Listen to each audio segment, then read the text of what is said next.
Edward एडाड stock लाल किले के विशाल कांस्य द्वारों से पीड़ा, थकावट, भूख और चिड़चिड़ाहट के साथ गुजरा। वो अभी भी घोड़े पर था, एक लंबे समय तक गर्म पानी में भीगने, भुने हुए मुर्गे और पंखों वाले बिस्तर का सपना देख रहा था, जब राजा के प्रबंधक ने उसे बताया कि ग्रैंड मास्टर पाइसेले ने छोटी परिषद की एक जरूरी बैठक बुलाई है।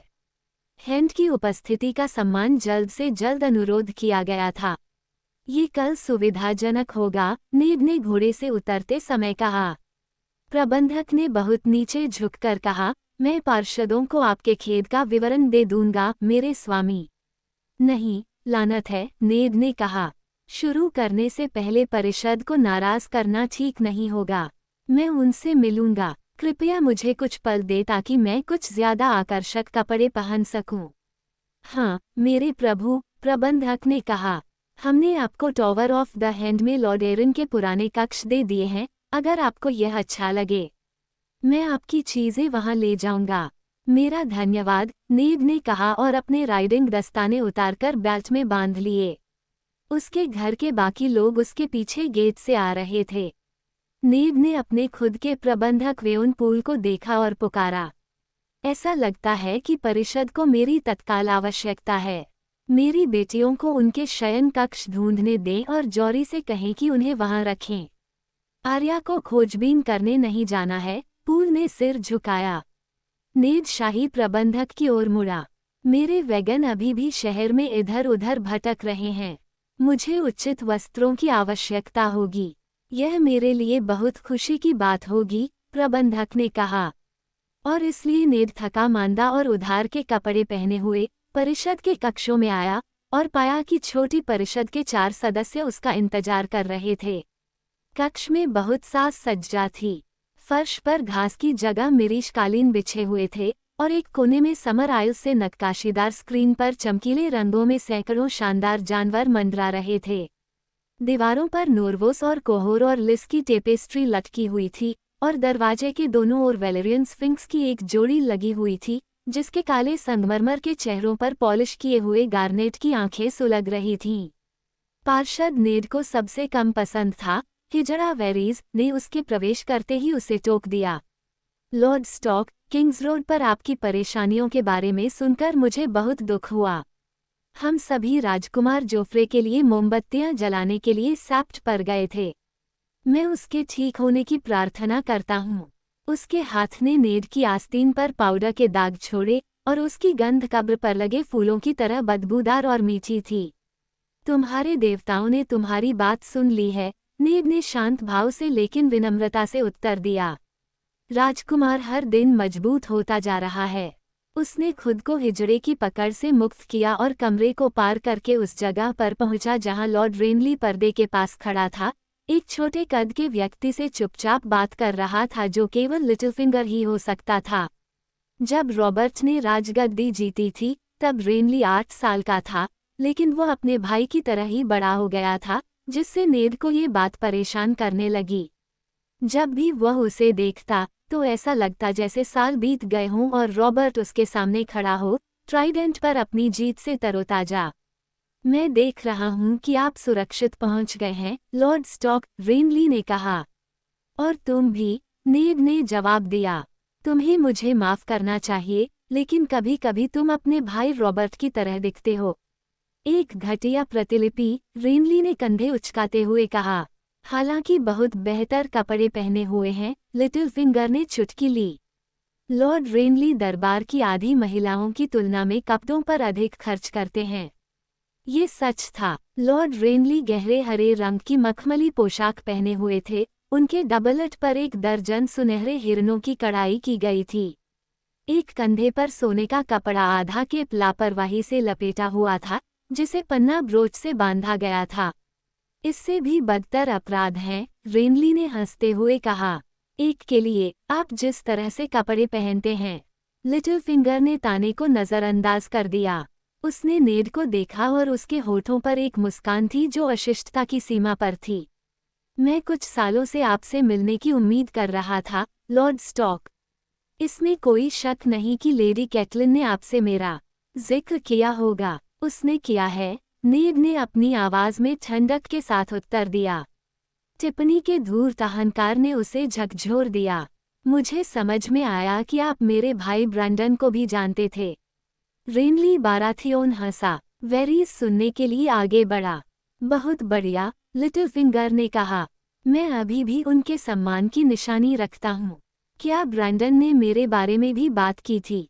अक्सर और थोड़ी गर्मजोशी के साथ नीड ने कहा, उम्मीद है कि यह मामला खत्म हो जाएगा।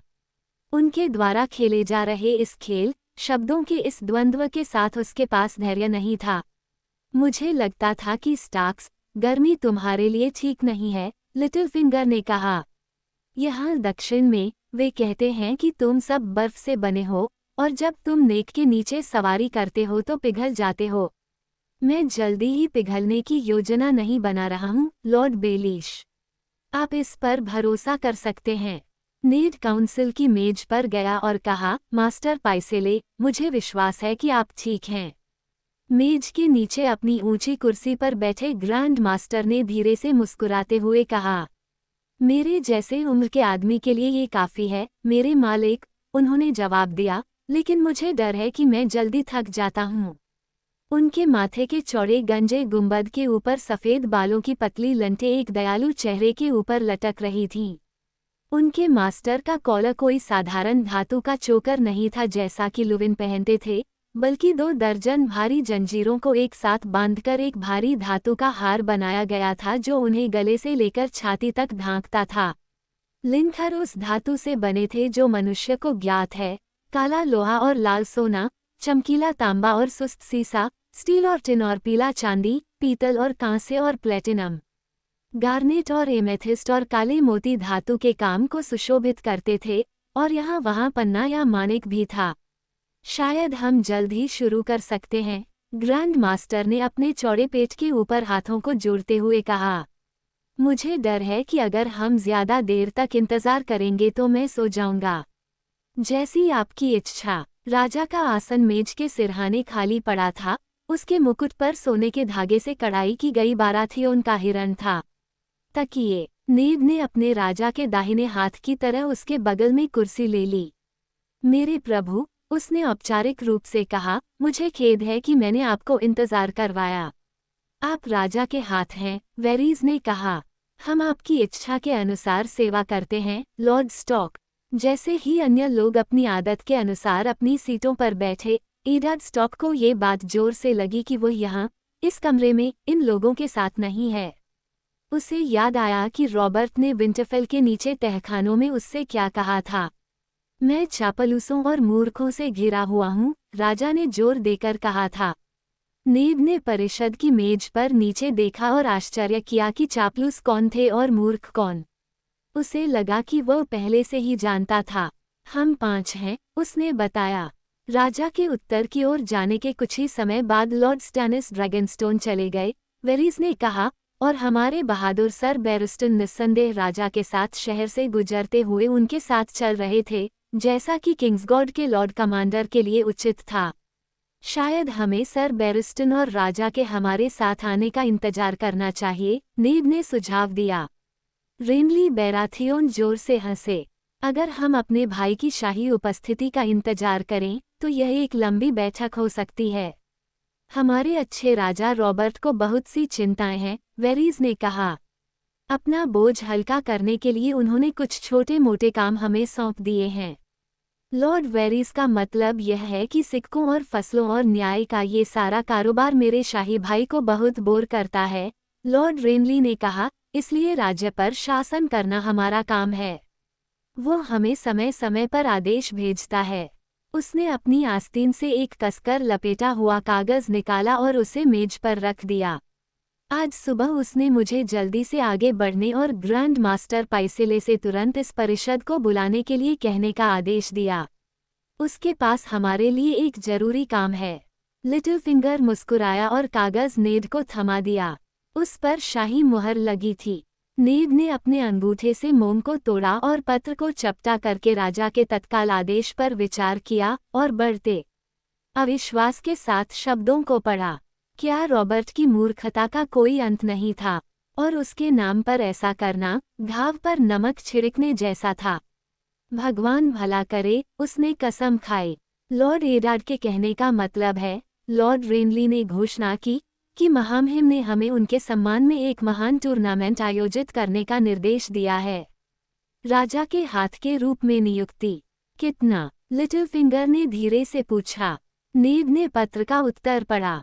चैंपियन को 40,000 स्वर्ण ड्रैगन, दूसरे स्थान पर आने वाले व्यक्ति को 20,000, हाथापाई के विजेता को 20,000 और तीरंदाजी प्रतियोगिता के विजेता को 10,000। 90,000 सोने के सिक्के। लिटिल फिंगर ने आह भरी। और हमें अन्य लागतों की उपेक्षा नहीं करनी चाहिए। रॉबर्ट एक शानदार दावत चाहेगा। इसका मतलब है रसोइया, बढ़ई, नौकरानियां, गायक, बाजीगर, मूर्ख।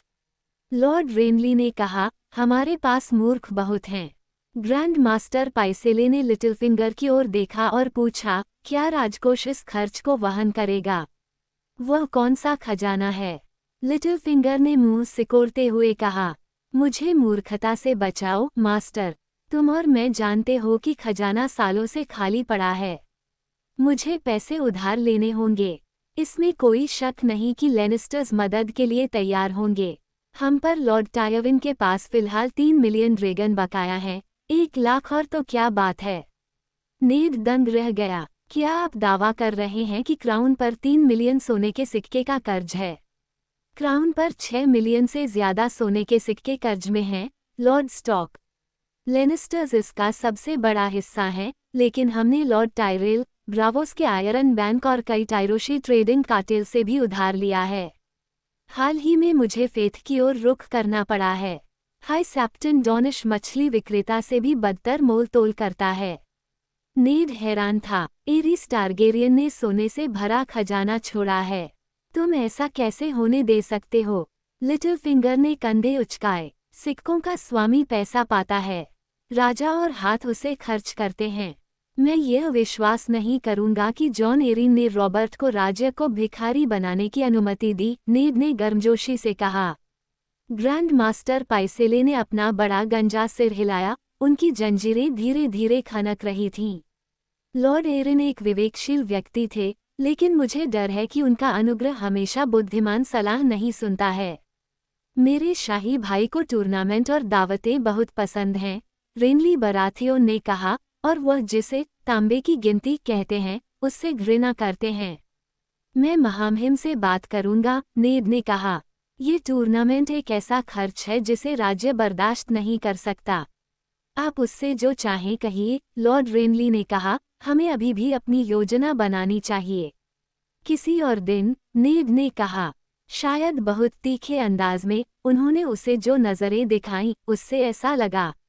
उसे याद रखना होगा कि वह अब विंटरफेल में नहीं था, जहां केवल राजा ही सबसे ऊंचा था, यहाँ वह बराबरी के लोगों में सबसे पहले था।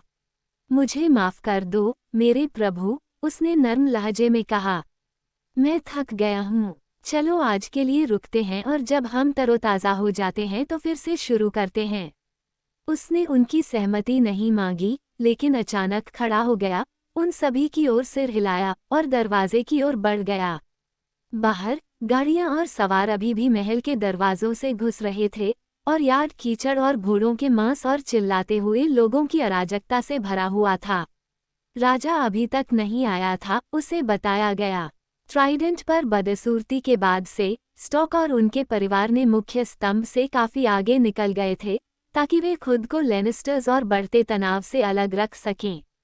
रॉबर्ट को शायद ही देखा गया था। चर्चा ये थी कि वो विशाल व्हील हाउस में यात्रा कर रहा था, अक्सर नशे में रहता था।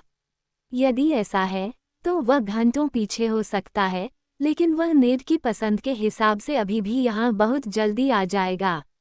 उसे केवल सेंसा के चेहरे को देखना था ताकि उसके अंदर एक बार फिर से क्रोध उमड़ता हुआ महसूस हो। उनकी यात्रा का आखिरी पखवाड़ा एक दुख था।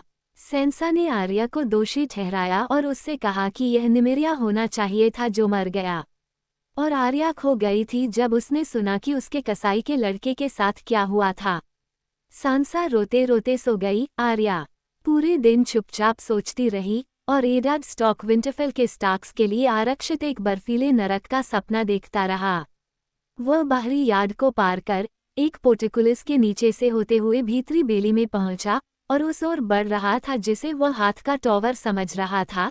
तभी लिटिल फिंगर उसके सामने आ गया। तुम गलत रास्ते पर जा रहे हो, स्टॉक। मेरे साथ आओ। झिझकते हुए नेड ने उसका पीछा किया। लिटिल फिंगर उसे एक टावर में ले गया, एक सीढ़ी से नीचे, एक छोटे से डूबे हुए आंगन के पार और एक सुनसान गलियारे में जहां दीवारों के साथ खाली कवच के सूट पहरेदार खड़े थे। वे टारगेरियन के अवशेष थे। काले स्टील के साथ ड्रैगन के तराजू उनके हेलमेट पर चढ़े हुए थे, जो अब धूल से भरे और भूले हुए हैं। यह मेरे कक्षों का रास्ता नहीं है, नेड ने कहा। क्या मैंने कहा था? मैं तुम्हें कालकोठरी में ले जा रहा हूँ, तुम्हारा गला काट दूंगा और तुम्हारी लाश को दीवार के पीछे बंद कर दूंगा, लिटिल फिंगर ने व्यंग्य से भरी आवाज में जवाब दिया। हमारे पास इसके लिए समय नहीं है, स्टॉक। तुम्हारी पत्नी तुम्हारा इंतजार कर रही है। तुम कौन सा खेल खेल रहे हो, लिटिल फिंगर? कैटलिन विंटरफेल में है, यहाँ से सैकड़ों लीग दूर। ओह! लिटिल फिंगर की ग्रे हरी आंखें खुशी से चमक उठीं। तो ऐसा लगता है कि किसी ने एक आश्चर्यजनक नकल की है। आखिरी बार आओ, या मत आओ, और मैं उसे अपने पास रख लूंगा। वह जल्दी से सीढ़ियों से नीचे उतरा। नेड ने सावधानी से उसका पीछा किया, ये सोचकर कि क्या ये दिन कभी खत्म होगा। उसे इन साजिशों में कोई दिलचस्पी नहीं थी, लेकिन उसे एहसास होने लगा था कि लिटिल फिंगर जैसे आदमी के लिए ये सब मांस और मदिरा थे। सीढ़ियों के नीचे ओक और लोहे का एक भारी दरवाज़ा था। पीटर बेलिश ने क्रॉसबार उठाया और नेड को अंदर आने का इशारा किया। वे नदी के ऊपर एक चट्टानी टीले पर शाम की लालिमा में बाहर निकले। हम महल के बाहर हैं, नेड ने कहा। तुम्हें बेवकूफ़ बनाना मुश्किल है, स्टॉक, लिटिल फिंगर ने मुस्कराते हुए कहा। क्या ये सूरज ने बताया या आसमान ने? मेरे पीछे आओ। चट्टान में कटे हुए खांचे हैं। कोशिश करो कि गिरकर मर न जाओ, कैटलिन कभी नहीं समझ पाएगी। ऐसा कहते हुए वह चट्टान के किनारे से नीचे उतर गया, बंदर की तरह तेजी से। नेड ने एक पल के लिए चट्टानी सतह का अध्ययन किया, फिर धीरे धीरे आगे बढ़ा। लिटिल फिंगर ने वादा किया था कि वहां पर खांचे थे, उथले कट जो नीचे से अदृश्य होंगे, जब तक कि आपको पता न हो कि उन्हें कहाँ देखना है। नदी नीचे एक लंबी, चक्करदार दूरी पर थी। नेड ने अपना चेहरा चट्टान से सटाए रखा और कोशिश की कि वो ज़रूरत से ज़्यादा बार नीचे न देखे। जब वह आखिरकार नीचे पहुंचा, पानी के किनारे एक सनकरी, कीचड़ भरी पगडंडी, लिटिल फिंगर एक चट्टान के सहारे आराम कर रहा था और सेब खा रहा था। वो लगभग पूरी तरह डूब चुका था। तुम बूढ़े और धीमे हो रहे हो, स्टॉक, उसने सेब को बहते पानी में लापरवाही से उछालते हुए कहा। कोई बात नहीं, हम बाकी रास्ता सवारी करके तय करेंगे। उसके पास 2 घोड़े इंतजार कर रहे थे। नेड घोड़े पर सवार हुआ और उसके पीछे पीछे पगडंडी से होते हुए शहर में चला गया। आखिरकार बेलिश ने एक जर्जर इमारत के सामने लगाम कसी, 3 मंजिलें, लकड़ी की बनी, जिसकी खिड़कियां शाम ढलने पर लैंप की रोशनी से जगमगा रही थीं। संगीत और कर्कश हंसी की आवाज़ें बाहर निकलकर पानी के ऊपर तैरने लगीं। दरवाजे के पास एक भारी चेन पर एक अलंकृत तेल का दीपक लटका हुआ था, जिसके ऊपर शीशे वाले लाल कांच का एक गोला था। नेड स्टॉक गुस्से में घोड़े से उतर गया। वेश्यागृह, उसने लिटिल फिंगर को कंधे से पकड़कर घुमाया। तुम मुझे वेश्यालय ले जाने के लिए इतनी दूर लाए हो। आपकी पत्नी अंदर है, लिटिल फिंगर ने कहा। यह आखिरी अपमान था। ब्रेंडन तुम्हारे प्रति बहुत दयालु था, नेड ने कहा और छोटे आदमी को दीवार से टकराया और अपनी खंजर को उसकी छोटी नुकीली ठोड़ी की दाढ़ी के नीचे घुसा दिया। महाराज, नहीं, एक जोरदार आवाज ने पुकारा। वह सच बोल रहा है। उसके पीछे पदचिह्न थे। नेड ने चाकू हाथ में लेकर घूमकर देखा, तभी एक बूढ़ा सफेद बालों वाला आदमी उनकी ओर तेजी से बढ़ा। वह भूरे रंग के खुरदरे कपड़े पहने हुए था, और जब वह भाग रहा था तो उसकी ठोड़ी के नीचे की कोमल त्वचा हिल रही थी। ये तुम्हारा काम नहीं है, नेड ने कहा। फिर अचानक उसे पहचान लिया गया। उसने चकित होकर खंजर नीचे कर दिया। Sir Rodrick. रॉड्रिक कैसल ने सिर हिलाया। आपकी महिला ऊपर आपकी प्रतीक्षा कर रही है। नेड खो गया था। कैटलिन सच में यहाँ है। ये लिटिल फिंगर का कोई अजीब मजाक तो नहीं है। उसने अपना ब्लेड म्यान में रख लिया। काश ऐसा होता, स्टॉक, लिटिल फिंगर ने कहा। मेरे पीछे आओ और थोड़ा और कामुक दिखने की कोशिश करो और थोड़ा कम राजा के हाथ की तरह। तुम्हें पहचानना ठीक नहीं होगा। शायद तुम बस चलते चलते एक या दो स्तन सहला सको। वे भीड़ भरे कॉमन रूम से होते हुए अंदर गए, जहां एक मोटी महिला अश्लील गाने गा रही थी, जबकि लिनेन की शिफ्ट और रंगीन रेशम की लटों में सुंदर युवा लड़कियां अपने प्रेमियों से चिपकी हुई थीं और उनकी गोद में झूल रही थीं। किसी ने नेड पर जरा भी ध्यान नहीं दिया।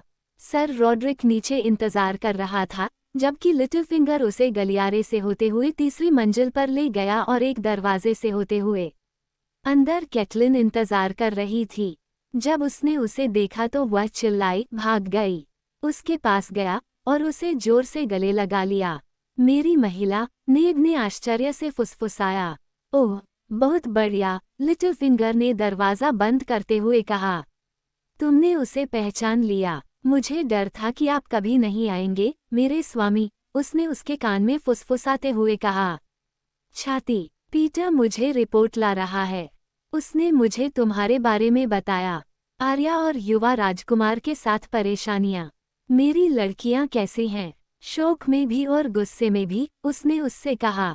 बिल्ली, मैं समझ नहीं पा रहा हूँ। तुम किंग्स लैंडिंग में क्या कर रही हो?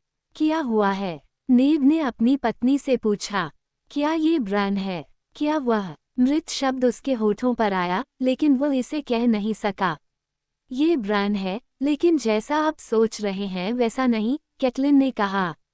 नेड उलझन में था। तो फिर क्या से? तुम यहाँ क्यों हो, मेरे प्यारे? ये कौन सी जगह है? ठीक वैसा ही जैसा लगता है, लिटिल फिंगर ने खिड़की वाली सीट पर बैठते हुए कहा। एक वेश्यालय। क्या आप कैटलिन टुली को खोजने के लिए किसी ऐसी जगह के बारे में सोच सकते हैं जहां ये कम संभावना वाली जगह हो? वह मुस्कुराया। जैसा कि हो सकता है, मैं इस खास प्रतिष्ठान का मालिक हूँ, इसलिए व्यवस्था आसानी से हो गई। मैं लेनिस्टर्स को ये पता न चलने देना चाहता हूँ कि कैट किंग्स लैंडिंग में है। क्यों? नेड ने पूछा। फिर उसने उसके हाथ देखे, जिस अजीब तरीके से उसने उन्हें पकड़ा था, कच्चे लाल निशान, उसकी बाईं ओर की आखिरी 2 उंगलियों की कठोरता। तुम्हें चोट लगी है? उसने उसके हाथ अपने हाथों में लिए, उन्हें पलट दिया। भगवान, ये गहरे घाव हैं, तलवार से घाव या? ये कैसे हुआ, मेरी महिला? कैटलिन ने अपने लबादे के नीचे से एक खंजर निकाला और उसके हाथ में रख दिया। ये ब्लेड ब्रांड का गला खोलने और उसके जीवन का खून बहाने के लिए भेजा गया था। नेड का सिर झटके से ऊपर उठा। लेकिन कौन? क्यों? उसने अपनी उंगली उसके होठों पर रख दी। मुझे सब कुछ बता दो, मेरे प्यारे। इस तरह से सब कुछ जल्दी हो जाएगा। सुनो। इसलिए उसने सुना, और उसने लाइब्रेरी टॉवर में लगी आग से लेकर वेरीज और गार्डमैन और लिटिल फिंगर तक सब कुछ बताया। और जब उसने सुना, तो ईडाड स्टॉक टेबल के पास बैठा हुआ था, उसके हाथ में खंजर था। ब्रेन के भेड़िए ने लड़के की जान बचाई थी, उसने उदास होकर सोचा। जब उन्हें बर्फ में पिल्ले मिले तो जॉन ने क्या कहा था? आपके बच्चों को ये पिल्ले मिलने चाहिए थे, मेरे स्वामी। और उसने ऐसा किया था, संसा को मार डाला, और किस लिए?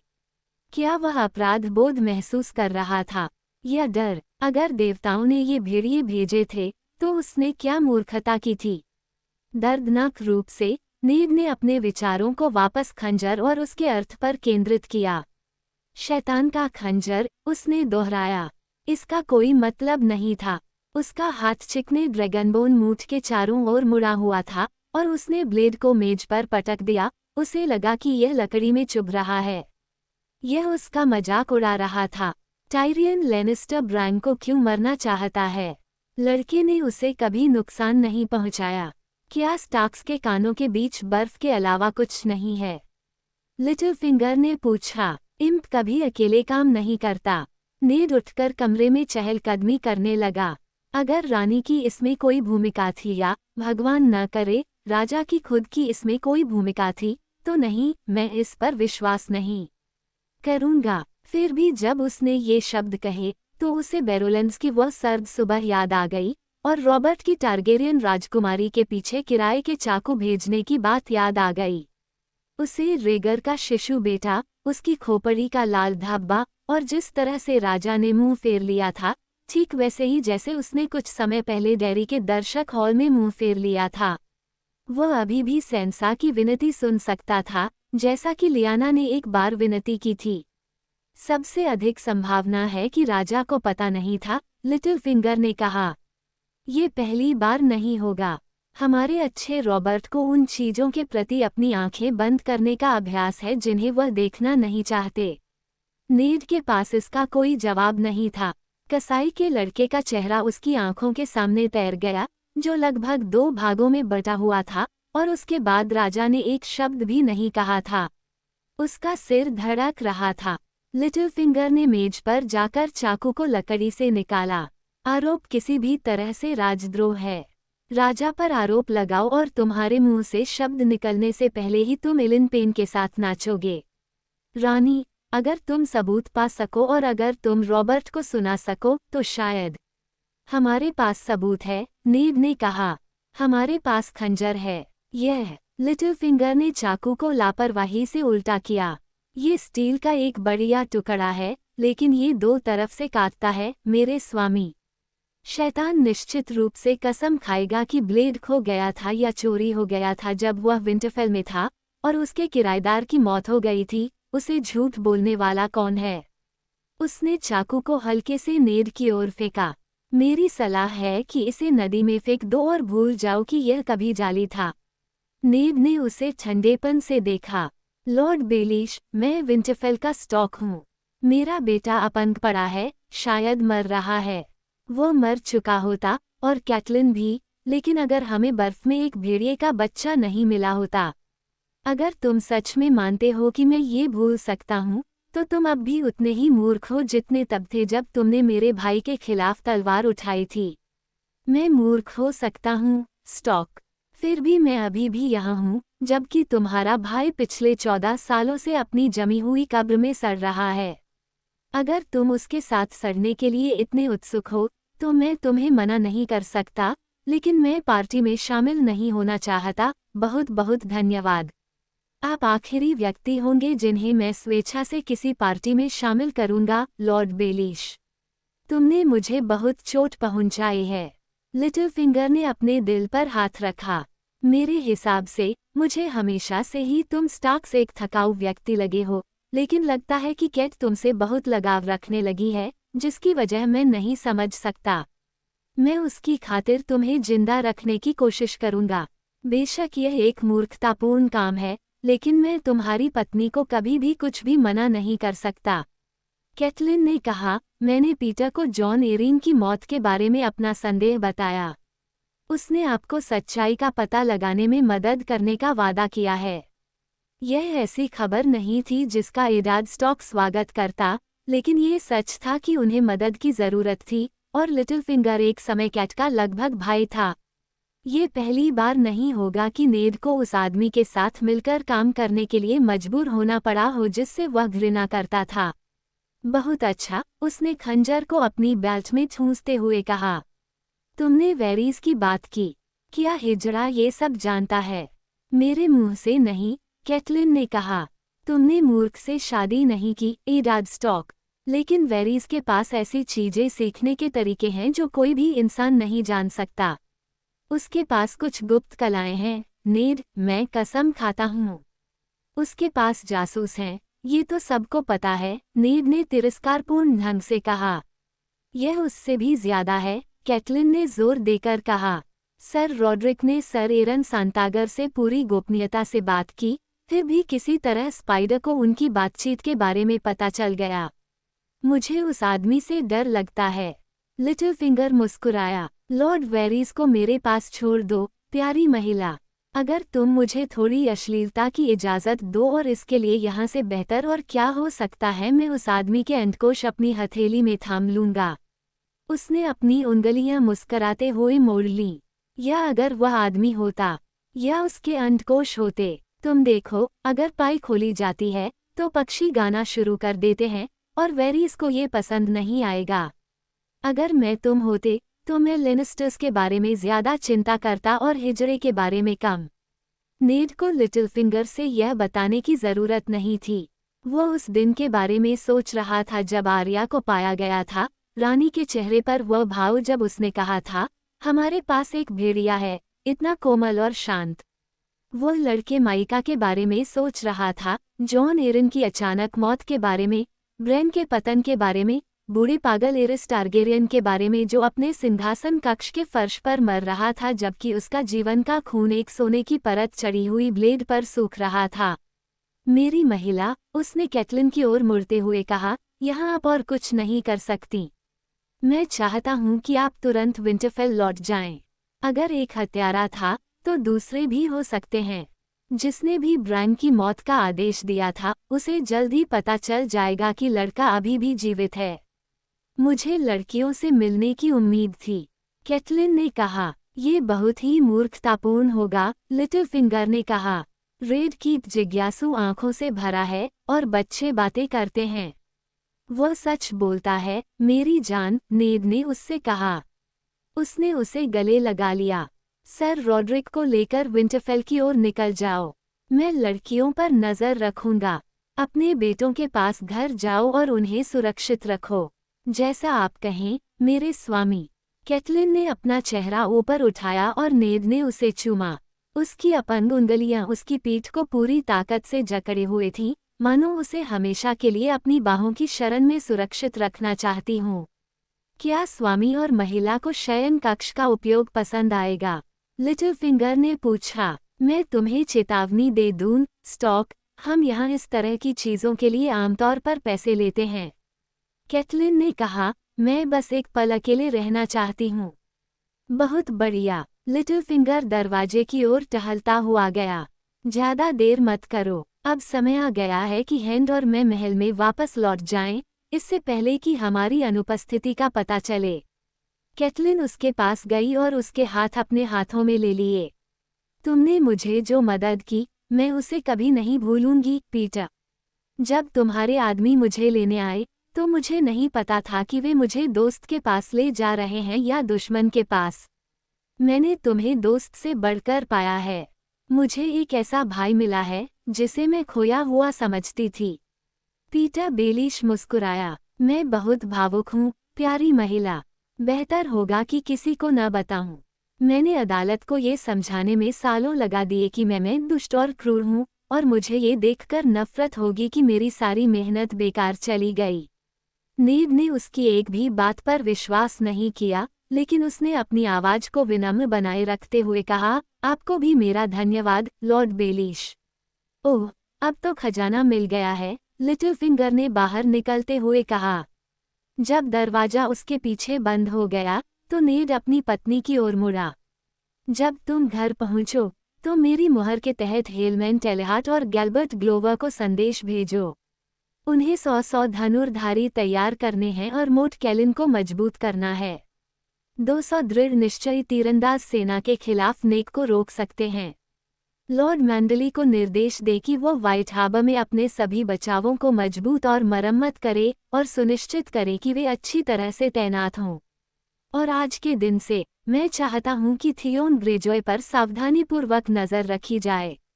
अगर युद्ध हुआ तो हमें उसके पिता के बेड़े की सख्त जरूरत होगी। युद्ध? कैटलिन के चेहरे पर भय साफ झलक रहा था। ऐसा नहीं होगा, नेड ने उससे वादा किया, प्रार्थना करते हुए कि यह सच हो। उसने उसे फिर से अपनी बाहों में ले लिया। लेनिस्टर्स कमजोरी के सामने निर्दय हैं, जैसा कि एरिस टारगेरियन ने अपने दुख से सीखा, लेकिन वे अपने पीछे राज्य की सारी शक्ति के बिना उत्तर पर हमला करने की हिम्मत नहीं करेंगे, और उनके पास ऐसा नहीं होगा। मुझे इस मूर्ख के बहाने को ऐसे निभाना चाहिए जैसे कि कुछ भी गलत नहीं है। याद रखो कि मैं यहाँ क्यों आया हूँ, मेरे प्यार। अगर मुझे सबूत मिल जाए कि लेनिस्टर्स ने जॉन एरन की हत्या की है। उसने महसूस किया कि कैटलिन उसकी बाहों में कांप रही है। उसके जख्मी हाथ उसके गले से लिपटे हुए थे। अगर, उसने कहा, तो क्या, मेरे प्रिय? नेड जानता था कि यह सबसे खतरनाक हिस्सा था। सारा न्याय राजा से आता है, उसने उससे कहा। जब मुझे सच्चाई पता चल जाएगी तो मुझे रॉबर्ट के पास जाना होगा और प्रार्थना करो कि वह वही आदमी हो जो मैं सोचता हूँ कि वह है। उसने चुपचाप बात समाप्त की, और वह आदमी नहीं जिससे मुझे डर है कि वह बन गया है।